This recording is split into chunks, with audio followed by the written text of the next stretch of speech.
Chers internautes, chers frères et sœurs, bonjour et bienvenue à ce numéro de notre émission spéciale, Mois de la Bible.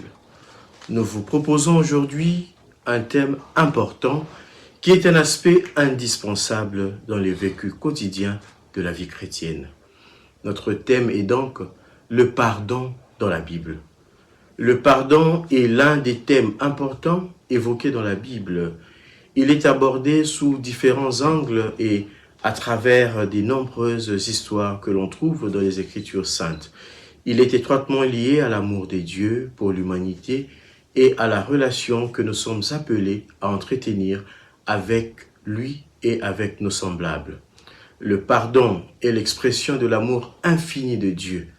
Dieu est ici présenté comme un Dieu de pardon, dont l'amour est infini et dépasse toute compréhension humaine. Il est prêt à nous pardonner, à pardonner tous nos péchés, aussi graves soient-ils, si nous nous repentons sincèrement.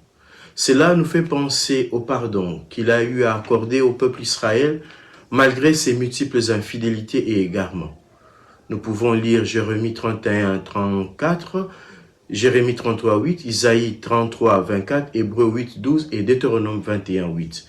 Et il y a comme ça plusieurs passages qui nous parlent du pardon des dieux que Dieu accorde à son peuple. Nous avons aussi la parabole du Père miséricordieux dans Luc 15, 11 à 32, qui illustre mieux ce qui se passe lorsque nous reconnaissons nos péchés et décidons de revenir vers le Père.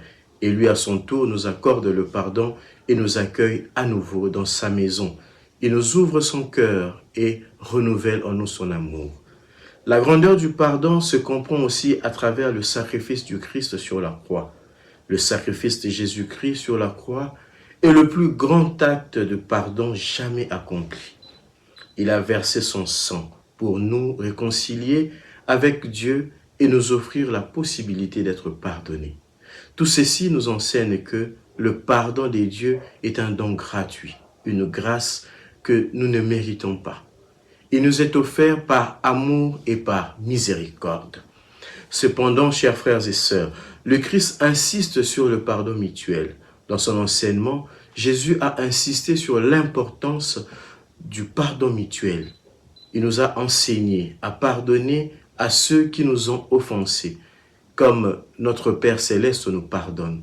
Le pardon humain est quelquefois difficile, mais pas impossible. La Bible nous enseigne que pour recevoir le pardon des dieux, nous devons, à notre tour, pardonner à ceux qui nous ont fait du mal. Pardonner à l'autre ses fautes devient donc une condition pour recevoir le pardon divin. Matthieu 6, 14 à 15. Car si vous pardonnez aux hommes leurs offenses, votre Père Céleste vous pardonnera aussi. Mais si vous ne pardonnez pas aux hommes, votre Père ne vous pardonnera pas non plus vos offenses. Nous pouvons aussi le voir dans la prière du Notre Père. Pardonne-nous nos offenses, comme nous pardonnons aussi à ceux qui nous ont offensés. Matthieu 6, 9 à 14. Le pardon, selon l'enseignement de Jésus, doit être illimité, gratuit. Rappelons-nous de l'épisode de Matthieu 18, 21 à 35. Pierre demande à Jésus, « Seigneur, combien de fois pardonnerai-je à mon frère lorsqu'il péchera contre moi? Serait-ce jusqu'à 7 fois? » À Jésus de répondre, « Je ne te dis pas jusqu'à 7 fois, mais jusqu'à 70 fois 7 fois. » La réponse de Jésus est surprenante. Jésus invite Pierre et par extension tous les chrétiens que nous sommes à pardonner sans limite.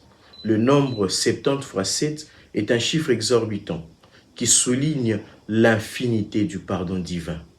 En nous invitant à pardonner ainsi, Jésus nous demande de refléter l'amour infini et la miséricorde de Dieu. Dieu nous pardonne sans limite et nous sommes appelés à faire de même. Depuis toujours, le pardon semble être impossible, une impossible tâche humaine.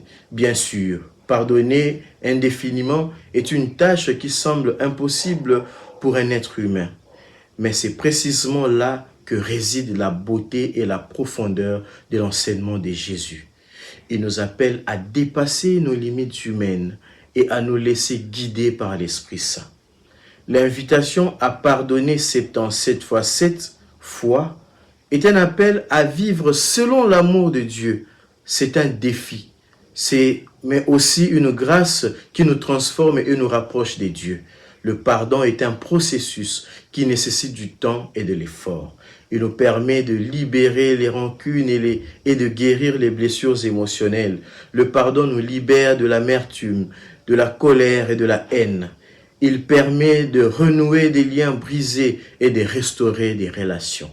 Le pardon apporte une paix profonde et durable.